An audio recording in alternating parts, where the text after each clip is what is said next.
नाज़िम मौसम मरसन जो शिकार खानपुर महरवासी पोहरियत मसिया जो मुंतसिर आहे। सिंध सवणाहित गुरबत सबब हू इलाज कराइण खां कासिर आहे।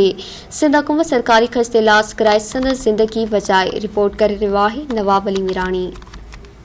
जी बिल्कुल असीं मौजूद आहियूं हिकिड़े गरीब शख्स हाकिम मीरानी के घर में जेको पंहिंजा जेको मछली जो गुज़र सफ़र करे मोटरसाइकिल हलाए कोठन में पंहिंजे बचनि जो गुज़र सफ़र कंदो। अॼु उनखे 6 साल पूरा थी विया आहिनि जेको बीमार थी पियो आहे, मुख़्तलिफ़ बीमार वरिजी वियो आहे, खट ते भेड़ो पियल आहे। अचो त उनजी हाल अहिवाल वठो त उनजो छा चवणु आहे ऐं कहिड़ी उनजी मदद जी ज़रूरत आहे।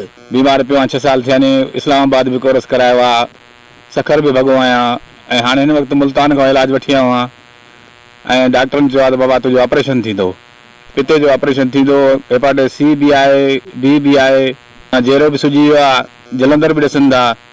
मां मिस्किन माण्हू मूं पोरियात माण्हू मच्छी खपाईंदो हुउसि ऐं मोटरसाइकिल बि खपाईंदो, मोटरसाइकिल बि खपाए उहे ई पाण ते लाथी आहे।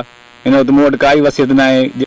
सिंध हुकूमत खे अर्ज़ु कजे थो, अपील कजे थी त मुंहिंजी खुदा करण मदद कई वञे त मां पंहिंजो इलाज कराए सघां। मुंहुं सुजी वियो वारे जो हाणे डॉक्टर चयो त हिन जो पिते में पथरियूं आहिनि, हिन जो जल्द में जल्द ऑपरेशन करायो वञे। मूंखे का वसियत कोन्हे की मां ॾाढी परेशान आहियां। मुंहिंजा नंढा नंढा बच्चा आहिनि, असांजो कमाइण खटण वारो कोन्हे, जेको किरी पियो आहे। असांजो सफ़र गुज़र ॾाढो ॾुखियो थिए थो। चयूं था सिंध हुकूमत खे, चूंडियल निमांदनि खे गुज़ारिश कयूं था, सरदार मोहम्मद बेशखान खे, सरदार अली गोर ख़ान खे, हाजी ख़ान आहे, अहमद अली ख़ान आहे, जेके बि असांजा क़ौमी सरदार आहिनि सभई आहिनि, हज़रत बिलावल भुट्टो आहे, उन्हीं के भी असां गुज़ारिश कयूं था जेकी खुदा जी तरफ़ों मदद थी सघे त मुंहिंजे घर वारे जी ज़िंदगी बचाइण। हिन वसवारनि खां सिंध हुकूमत चूंडियल नुमाइंदनि खां अपील कई आहे त असांजो इलाज मदद कई वञे जीअं असां बचड़ा पाले सघूं ऐं पंहिंजो घर हलाए सघूं। धरती टीवी जे कैमरामैन सां गॾु नवाब मीरानी, धरती टीवी न्यूज़, खानपुर महर।